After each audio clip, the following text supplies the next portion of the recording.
Hello friends, welcome to government staff channel. सरकारी कर्मचारियों और पेंशनर्स के फायदे की हर जानकारी और पॉलिसी को सबसे पहले अपने मोबाइल पर जानने के लिए सब्सक्राइब कीजिए गवर्नमेंट स्टाफ चैनल को और जुड़े रहिए लेटेस्ट और यूजफुल अपडेट से। सबसे पहले तो मैं अपने सब भाइयों को नमस्कार करता हूं। देखिए, वन रैंक वन पेंशन हमारा बेसिक राइट है, उसमें कोई डाउट नहीं। हमें इस सरकार ने ये प्रॉमिस किया था कि ये हमको वन रैंक वन पेंशन पूरा देंगे, पर इन्होंने हमको पूरा नहीं दिया और उसके जगह पे जो हमको वन रैंक वन पेंशन दिया है, जिसको हम OROP कहते हैं शॉर्ट में, हमको लंगड़ी OROP दी। मैंने आपको पिछली बारी भी ये समझाया था कि जो इन्होंने हमको वन रैंक वन पेंशन या OROP दी है, उससे हमको फायदा कम और नुकसान ज्यादा हुआ है। मैं आपको ये समझाता हूं कि हमें नुकसान कैसे हुआ। पहले तो इन्होंने हमको जो आज के रिटायरीज हैं उनसे 1.5 साल पीछे रखा है। दैट मीन्स अगर 2014 पहली जुलाई को जो रिटायर हुए हैं या 31 जुलाई को जो रिटायर हुए हैं, उनकी पेंशन जो थी उससे हमको 1.5 साल पीछे रखा गया है, क्योंकि पुराने रिटायरीज की पेंशन उन्होंने 2013 के मीन पे फिक्स करी। ना ये बहुत इंपॉर्टेंट इशू है कि याद रखिए कि जब इन्होंने 2013 के मीन पे इशू करी है और उसके बाद बोला है कि every 5 year they will give the equalisation, that means 5 साल के बाद भी जब इक्वलाइजेशन देंगे तो हमको 1.5 साल पीछे रखेंगे। वो अलग इशू है कि सरकार ने अभी तक इक्वलाइजेशन इशू ही नहीं करा है।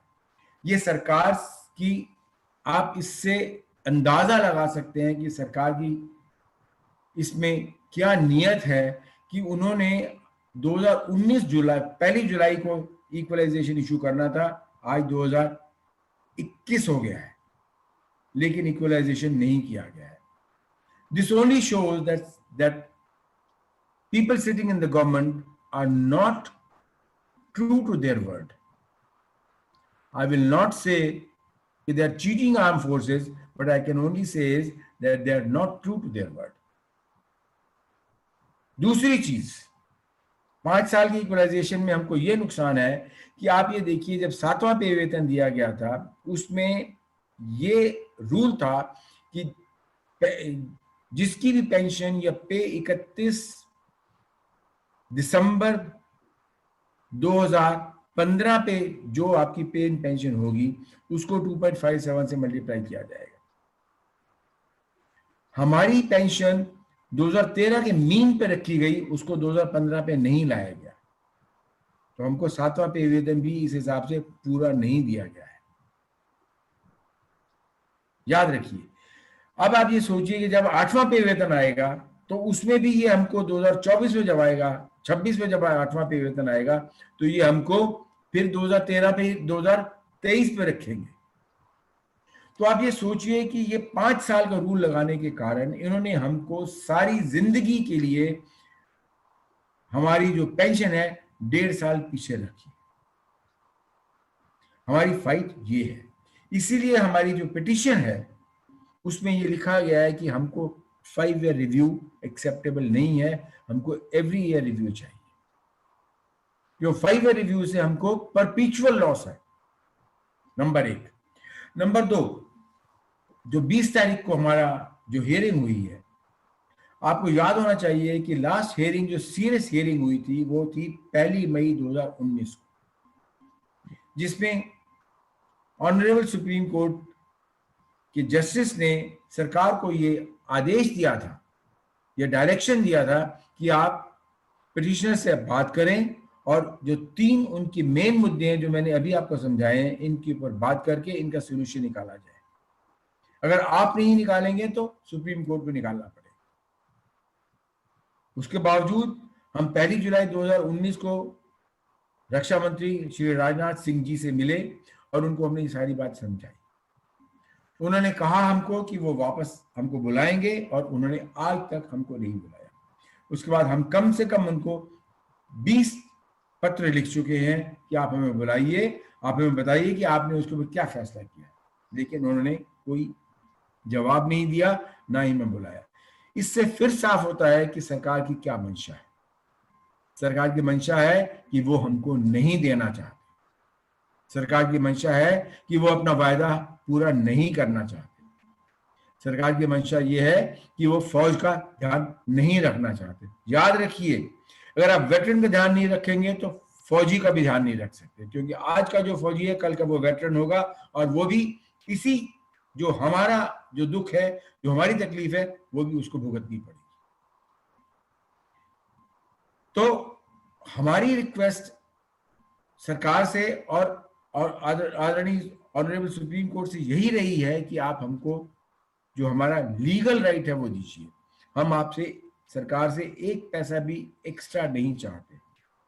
हम फौजी हैं, हमारा अपना दृढ़ संकल्प है, हमारा अपना गौरव है। हम सरकार से एक पैसा भी एक्स्ट्रा नहीं लेंगे, पर जो हमारा ड्यू है, जिसके लिए हमने while working in the forces payment दिया हुआ है, हम सिर्फ वही चाहते हैं। आपको याद होगा कि सुप्रीम कोर्ट ने ये आदेश दिया हुआ है कि पेंशन इज नॉट अ डोल given by the government, pension is deferred payment for the services rendered by the soldiers। हमने जो सर्विस रेंडर करी है, हम उसका डेफर्ड पेमेंट मांगते हैं, जो हमारा अधिकार है। इसके अलावा हमको कुछ नहीं चाहिए। ये अपनी पे और पेंशन तो जब चाहे बढ़ा लेते हैं, चाहे वो राजनेता हो, चाहे वो आईएएस वाले हो। आपको याद होगा कि आईएएस वालों की पेंशन, हर आईएएस अफसर को एडिशनल सेक्रेटरी की पेंशन मिलती है। पूछिए क्यों? क्योंकि उन्होंने अपने आप को एनएफयू दे दिया है। एनएफयू का मतलब ये होता है कि चाहे आप, नॉन फंक्शनल अपग्रेड का मतलब ये है कि चाहे आपको वो रैंक दिया गया है या नहीं, आपको उसके हिसाब की पे और पेंशन मिलेगी। और कोई आईएएस अफसर एडिशनल सेक्रेटरी से कम में रिटायर नहीं होता है, तो उनको सबको एडिशनल सेक्रेटरी की पेंशन मिलती है। सिर्फ एक फौज को देने के लिए ही इनको तकलीफ होती है, क्योंकि फौजी हमेशा से ये कहते रहे हैं कि हमारा काम देश के लिए, देश की रक्षा करना है, देश की सुरक्षा करना है, देश के लिए लड़ाई करना है, देश के लिए अपनी जान देना है।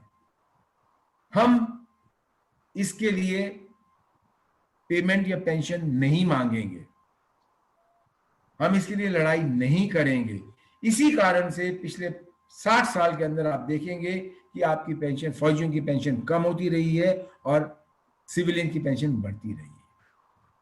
हमें अफसोस सिर्फ इस बात का है, क्योंकि हम एक आदर्श के ऊपर लड़ाई कर रहे हैं, एक आदर्श का जीवन जीना चाहते हैं, और हमको सेंट्रल गवर्नमेंट के हिसाब से हमेशा लोअर किया जा रहा है, हमेशा नीचा दिखाया जा रहा है।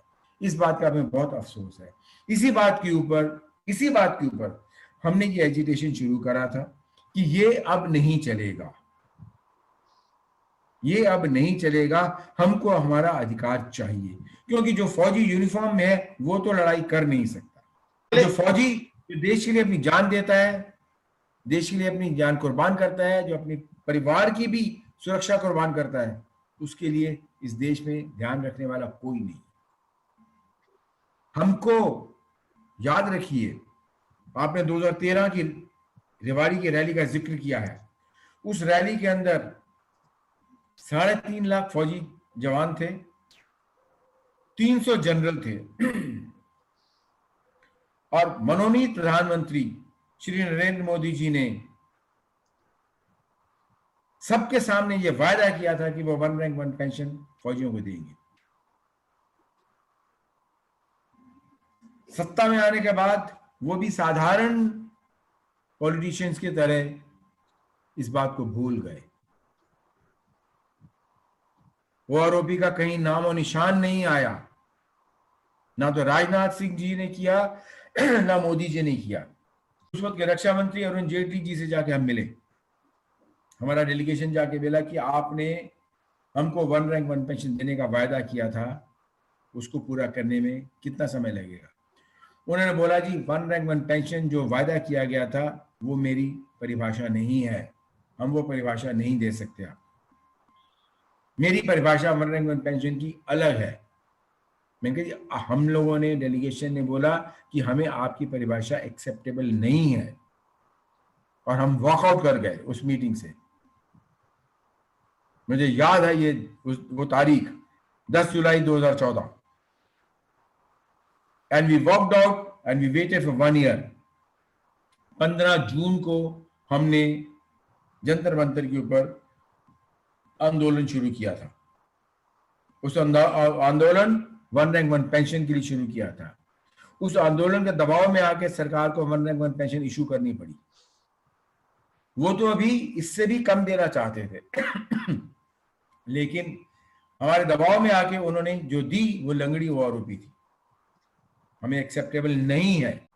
अपने फौजी भाइयों से, वेटरन से ये कहना चाहता हूं कि जो हमने आपको वायदा किया था, हम उस वायदे के लिए, उसको पूरा करने के लिए आजन्म लड़ते रहेंगे। मैं और जनरल सतबीर सिंह इसके लिए पूरी लड़ाई करेंगे। याद रखिए कि ये लड़ाई 2009 में शुरू हुई थी, आज 2021 हो गया। 12 साल से हम इसके लिए लड़ाई कर रहे हैं और हम इसको छोड़ेंगे नहीं। इसीलिए जब हमने देखा कि राजनेता अपना वायदा पूरा नहीं करते हैं और हमको वो आरोपी नहीं दे रहे हैं, तो हमको एक ही सोर्स मिला कि हम आदरणीय सुप्रीम कोर्ट में जाएं। आपको ये बताते हुए मुझे एक तरह से खुशी भी हो रही है कि सुप्रीम कोर्ट की जो बार बेंच है, उनके जो प्रेसिडेंट मिस्टर दवे हैं, वो 21 वकीलों के साथ जंतर मंतर पे आए थे और उन्होंने कहा था कि हम आपका केस लड़ेंगे फ्री ऑफ चार्ज। आप बताइए, राम जेठमलानी जी स्वर्गीय हैं, उनकी आत्मा को प्रभु शांति दे, वो जंतर मंतर पे एक बारी नहीं 3 बारी आए थे और हर बारी उन्होंने कहा था कि हम आपके लिए केस लड़ेंगे। और ये जो केस तैयार किया गया है, ये उन्हीं के गाइडेंस के अंदर तैयार किया गया है और ये जो केस फाइल किया गया है, उन्हीं की लीडरशिप में फाइल किया गया है। सरप्राइजिंग बात यह है कि सरकार के लाख मना करने के बावजूद भी ये केस सुप्रीम कोर्ट ने रजिस्टर किया और इसके ऊपर सुनवाई चालू हुई। 1 मई 2019 को जो पहली बारी एक्चुअल आर्गुमेंट्स हुए थे, उसके पहले तो जो काम हुआ 2016 से 2019 तक, वो सिर्फ हमने पिटीशन जमा किया, सरकार ने उसका जवाब दिया, हमने उसका जवाब दिया, सरकार ने उसका जवाब दिया, डॉक्यूमेंट इकट्ठे हो रहे थे। पहली बारी आर्गुमेंट 1 मई 2019 को हुए थे, जिसके जो आर्गुमेंट का ऑर्डर मैंने आपको बताया कि ऑलरेडी सुप्रीम कोर्ट ने सरकार को ये डायरेक्शन दिया कि आप इनकी बात सुने और इनकी बात की एनॉमलीज की सोल्यूशन निकालें। हमें उस बात से काफी कॉन्फिडेंस हुआ और हमें लगा कि सुप्रीम कोर्ट ने हमारी बात सुनी है और समझी है। सबसे इंपॉर्टेंट चीज ये है, उन्होंने हमारी बात समझी है। उसके बाद से उसका जवाब गवर्नमेंट ने दिया, फिर हमने उसका जवाब दिया, वो चलता रहा।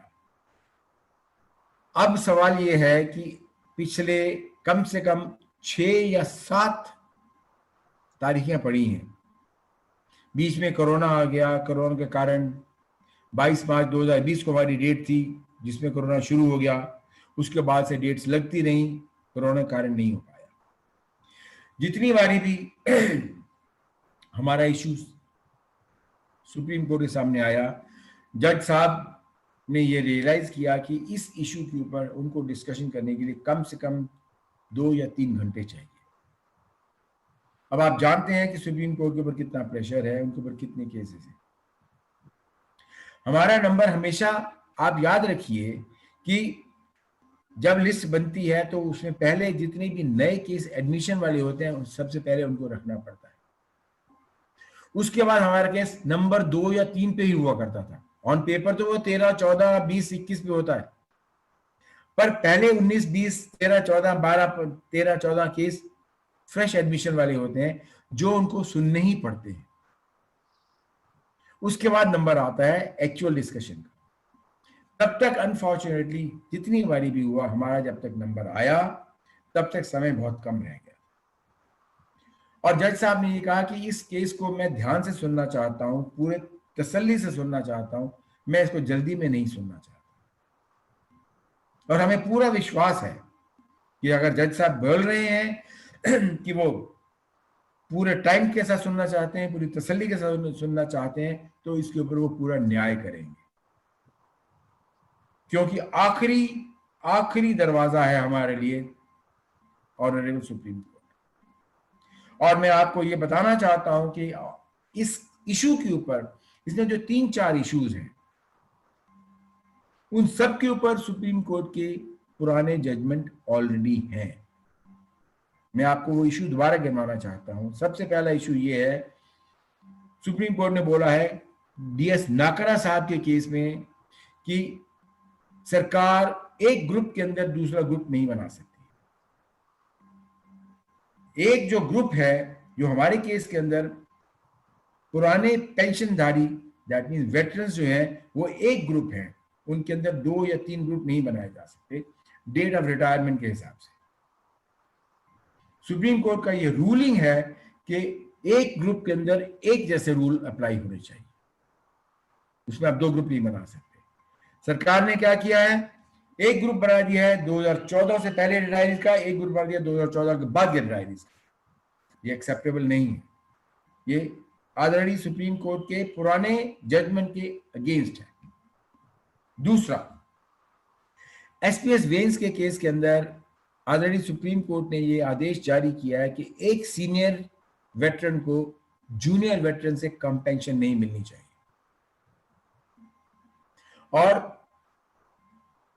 2 वेटरन जो बराबर की सर्विस वाले हैं उनको सेम पेंशन मिलनी चाहिए।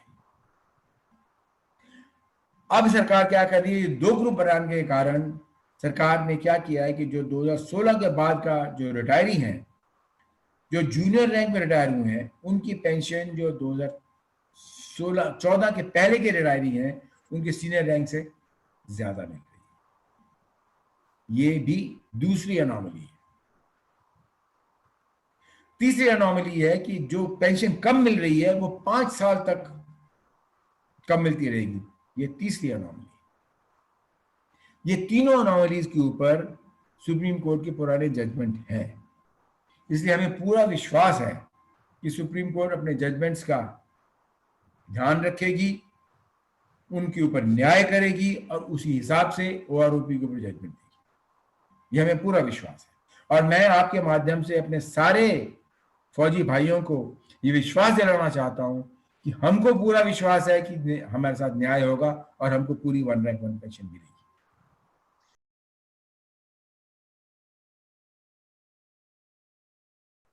अगली तारीख 26 अप्रैल फिक्स करी गई थी। अनफॉर्चुनेटली कोरोना के कारण अब सुप्रीम कोर्ट बंद हो गया है। आप देखिए 20 अप्रैल के बाद अगली तारीख 26 अप्रैल दी गई। सुप्रीम कोर्ट ने कोई हमें ज्यादा लंबा समय नहीं दिया, डेट लंबी नहीं दी है। ये प्रूव करता है कि सुप्रीम कोर्ट इज सीरियस कि इस इशू का हमें सोल्यूशन निकालना है। इसके बाद हमारी अनफॉर्चुनेट है, देश इस वक्त बहुत डिफिकल्ट सिचुएशन में है, बहुत बड़ी आपदा आई हुई है। इसके लिए हम सुप्रीम कोर्ट के ऊपर दबाव भी नहीं डाल सकते कि 26 अप्रैल को सुनवाई की जाए। मैं अपने फौजी भाइयों को विश्वास दिलाना चाहता हूं कि हम आपके लिए लड़ाई लड़ते रहेंगे। 1 नंबर 2, हमें पूरा विश्वास है कि सुप्रीम कोर्ट हमारे साथ न्याय करेगा। नंबर 3, हमें यह विश्वास है कि देर है पर अंधेर नहीं है। समय जरूर लगेगा, अब कोरोना के कारण इसमें समय लग सकता है, मे भी 1 साल और लग सकता है, पर हमें न्याय अवश्य मिलेगा। मैं दूसरी बात आपके माध्यम से ये कहना चाहता हूं कि मेरे कुछ भाई हैं जो रिजर्विस्ट में आया करते हैं, जिनको 15 साल की नौकरी से पहले रिटायर कर दिया गया था। हमने उनके लिए भी केस डाला हुआ है। उनको मैं बताना चाहता हूं कि हैदराबाद की एएफटी में आर्म फोर्स ट्रिब्यूनल के अंदर हमारा एक भाई ये जीत चुका है केस की। उसकी पेंशन जो आज के जो सिपाही है उसकी 2/3 होनी चाहिए, जो कि अभी सरकार ने 9,000 फिक्स की हुई है। दैट मीन 2/3 का मतलब लगभग 12,000 के आसपास। तो सब भाई वो तो लीजिए, वो आपका अधिकार मिल चुका है आपको, पर आपको उसके लिए कोर्ट जाना पड़ेगा, AFT जाना पड़ेगा। हमने जो केस डाला हुआ है, हम आपकी पेंशन पूरी 2/3 नहीं, पूरी आज के सोल्जर के बराबर के लिए हमने केस डाला हुआ है। जो केस सेंट्रल AFT दिल्ली के अंदर चल रहा है, पर वो भी कोरोना के कारण उसकी हमें डेट्स नहीं मिल रही है, उसकी सुनवाई नहीं हो रही है। पर जब कभी होगी हम उसके लिए भी पूरी लड़ाई लड़ेंगे और आपको पूरा अधिकार दिलवाएंगे।